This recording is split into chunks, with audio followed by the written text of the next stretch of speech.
திருவள்ளூர் மாவட்டம் மீஞ்சூரில் திடீரென தீப்பிடித்து எரிந்த காரால் பரபரப்பு ஏற்பட்டது. இது பற்றிய கூடுதல் தகவலை செய்தியாளர் பாஸ்கர் வழங்கிட கேட்கலாம். பாஸ்கர் வணக்கம். இந்த தீ விபத்திற்கான காரணம் என்ன, மேலும் தகவல்கள் என்னென்ன?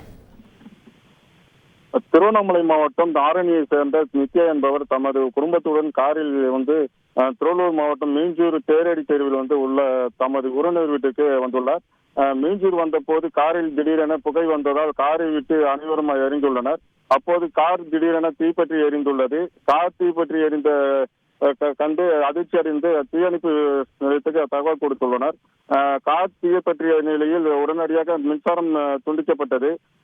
சுட்டெரித்த இந்த வெயிலில் கார் தோந்து விட்டு எரிந்த நிலையில் அருகில் இருந்த மின்சார பெட்டியும் தீயில் எரிந்து கருகி நாசமானது.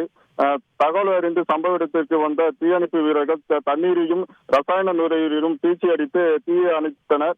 தீயணைப்பு வீரர்கள் விரைந்து தீயை அணைத்ததால் பெரும் சேதம் அசம்பிதம் தவிர்க்கப்பட்டது. காரில் இருந்தவர்கள் அனைவரும் உடனடியாக இறங்கியதால் யாருக்கும் காயம் எதுவும் ஏற்படவில்லை. குடியிருப்பு பகுதியில் சாலையோரம் நிறுத்தப்பட்ட கார் தீப்பற்றி கொழுந்துவிட்டு எரிந்ததால் பரபரப்பை ஏற்படுத்தியுள்ளது. விவரங்களை வழங்கியதற்கு நன்றி பாஸ்கர். செய்திகளை உடனுக்குடன் தெரிந்து கொள்ள உடனே சப்ஸ்கிரைப் பண்ணுங்க.